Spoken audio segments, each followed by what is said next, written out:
Okay, so now we want to talk about section 4 of chapter 1. That covers the process of science, which I'm sure is something you've talked about before. But let's just do a little review here. Now, before class, think about what we might be talking about here with these motivating factors. What is it? Why is it that scientists and engineers do the things they do? Try to come up with some reasons why that is, and we'll talk about those. We'll go through those. Now, the process, again, this is something you've had before, but we have this little series of letters here to help us remember the process.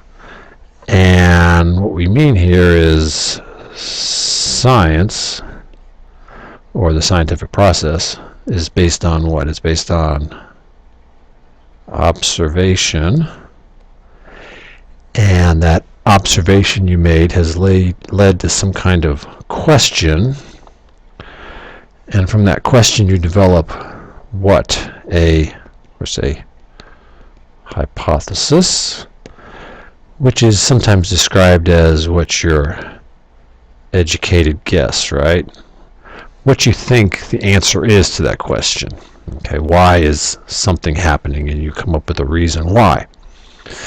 Okay, so then the next step is to take your hypothesis and develop some kind of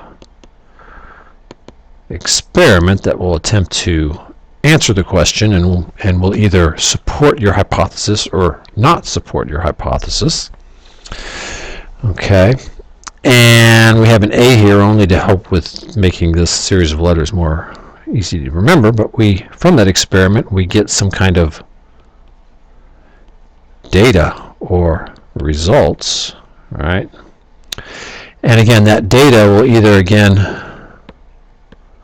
support the hypothesis or not. It will refute the hypothesis. And either result is acceptable, because, again, your hypothesis may not have been a good one. It may have been an incorrect hypothesis, and sometimes, indeed, the data will show that. And from those data, those results, we come to some conclusions about the observation we've made, the question we formed, the hypothesis we formed. And we'll see that often in a sort of good experiment, a good study, it leads to more questions, which then of course leads to more hypotheses and experiments and more data, etc., etc. So this is of course a process that never really stops. Okay, now within this we're going to talk about exactly what a hypothesis is and how a hypothesis differs from a theory. And we'll see that in the practice of science these terms have pretty specific meanings, and they carry with them certain different levels of certainty, and that if a hypothesis is supported well enough, it can become what we call a theory. And then if a theory is supported enough, it can become what we might call a law or law of nature, something that is sort of always the case. Okay. All right, and we will talk about good experimental design, and hopefully we'll also talk about our study we're going to do with growing some plants and how we might apply good experimental design to that endeavor. Okay, so now in this section we're also going to talk about the microscope. Now we've already looked at the microscope in class, but we want to talk about it in a little more detail and the parts of the microscope. And so here's a scope that looks a lot like ours, and we're going to learn some of the basic parts and how it works. So because microscopes are used quite often in science to, of course, see small stuff. And so we'll see the main things we want to be concerned with. Of course, we have what are called compound scopes, which means they have two lenses. And we have up here these two lenses, what are known as the ocular lenses. So they are the ones you look for, and they often have a magnification of 10 times. Okay. And then you have a structure here. It's called the arm that basically connects the ocular lenses to the rest of it. All right, and then down here we have the other lenses. These are known as the objective lenses, and I think this scope looks like it has 3, but ours have 4 objective lenses, and they can rotate on this sort of part here.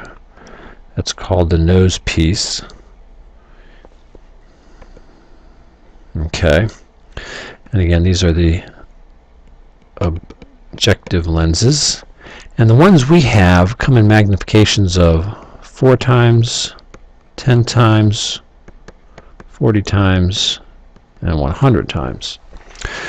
All right, so we'll see that with these compound scopes, what happens is you've got the magnification of the ocular lens, ocular, and then you've got the magnification of the objective lens.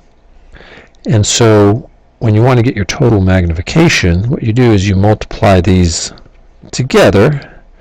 And so, of course, with our lowest power objective lens, we have a magnification of 40, and then 100, and then 400, and 1,000. Okay, so we have this part here, which is called the stage, and that's where we put our slides. We have some clips here. Ooh, what the heck am I doing? I have no idea. Go away. Okay.